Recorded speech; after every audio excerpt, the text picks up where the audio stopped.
Sebelum bangsa Roma membangun imperium, sebelum Athena menyalakan api filsafat, ada bangsa tanpa kerajaan, tanpa pasukan besar, tapi mengubah dunia lewat huruf, layar, dan laut.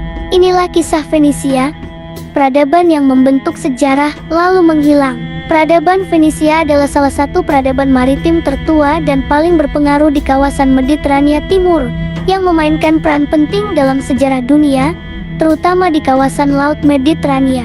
Tahukah kamu dari mana asal nama Fenisia? Awalnya karena pewarna ungu yang diproduksi dan digunakan di Tirus untuk produksi kain jubah bangsawan Mesopotamia memberi Fenisia nama yang kita kenal sekarang. Itu dari bahasa Yunani Phoenix untuk ungu Tyrian dan juga menjelaskan bahwa Fenisia dikenal sebagai orang ungu oleh orang Yunani karena seperti yang dikatakan oleh sejarawan Yunani Herodotus kepada kita bahwa pewarna ungu itu menodai kulit para pekerja sehingga kulit mereka terlihat ungu.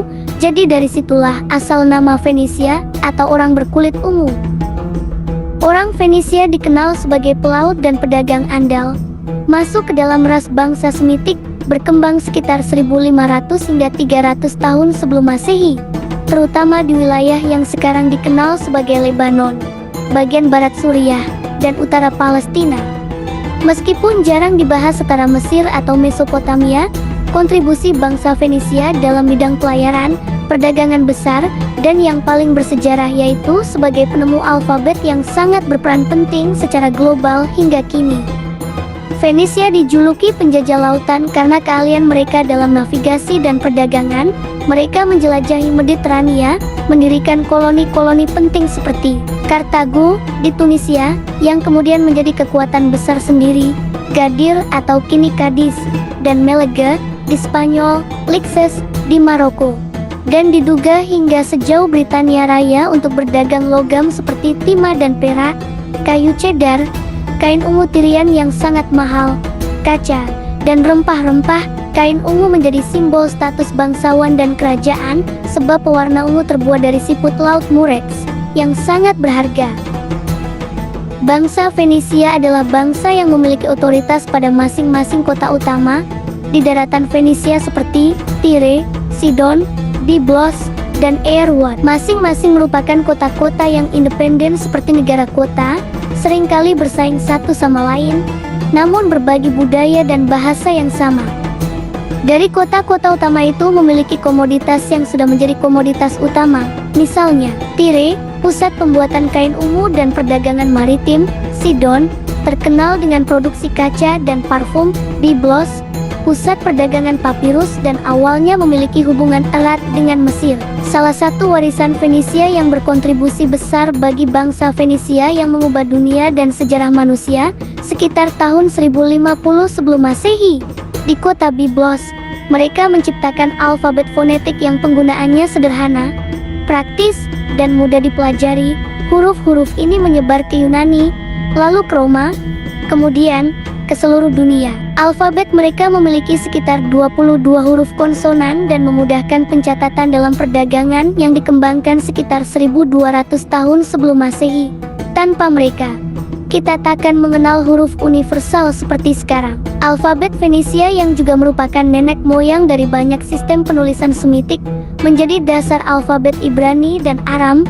Alfabet Aram lalu memengaruhi Nabataen yang kemudian berkembang menjadi huruf Arab awal. Dengan kata lain, bentuk tulisan Arab modern memiliki akar dari sistem fonetik Fenisia meski sudah berkembang jauh. Mereka membangun kapal dagang dan kapal perang yang canggih untuk masa itu, memungkinkan mereka mengontrol jalur perdagangan laut.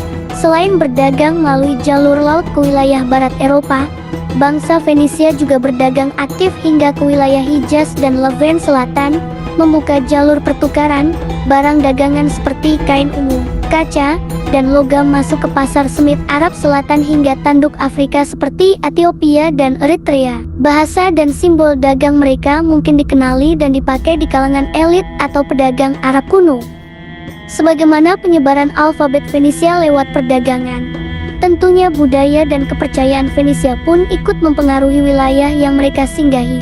Koloni dagang Fenisia seperti di Suriah Selatan dan Palestina punya peran dalam membentuk struktur masyarakat campuran yang kelak bersentuhan dengan masyarakat Arab awal. Agama Fenisia bersifat politeistik, menyembah dewa-dewi seperti Baal, Astarte, dan Melkart, yang juga memengaruhi kepercayaan bangsa Kanaan atau Ibrani awal. Seperti di Petra dan wilayah Nabateia, ditemukan sinkretisme antara dewa Fenisia dan dewa Arab, yang mempengaruhi unsur-unsur kepercayaan bangsa Arab pra-Islam. Orang Fenisia membangun kuil megah dan melakukan ritual termasuk kurban yang dalam beberapa kasus dituduh termasuk kurban manusia, terutama anak-anak. Beberapa elemen arsitektur kuil dan teknik bangunan kota-kota Fenisia diadopsi oleh bangsa lain, termasuk di wilayah Levant dan Arabia. Akhir kisah kejayaan Fenisia sebagai penguasa Laut Mediterania. Kejayaan Fenisia perlahan meredup karena ekspansi kekaisaran asing. Meski menguasai laut, bangsa Fenisia lemah di daratan. Sejak 875 sebelum Masehi, mereka mulai dikuasai satu persatu, terutama oleh kerajaan bangsa Asyur pada tahun 858 hingga 612 sebelum Masehi. Kemudian oleh kerajaan bangsa Babilonia pada tahun 586 sebelum Masehi. Lalu oleh kerajaan Persia pada tahun 539 hingga 332 sebelum Masehi. Dan akhirnya kota Tire, benteng maritim terakhir Fenisia, jatuh pada 332 sebelum Masehi. Setelah pengepungan brutal oleh Makedonia di bawah Alexander Agung, kota itu sempat dibangun kembali.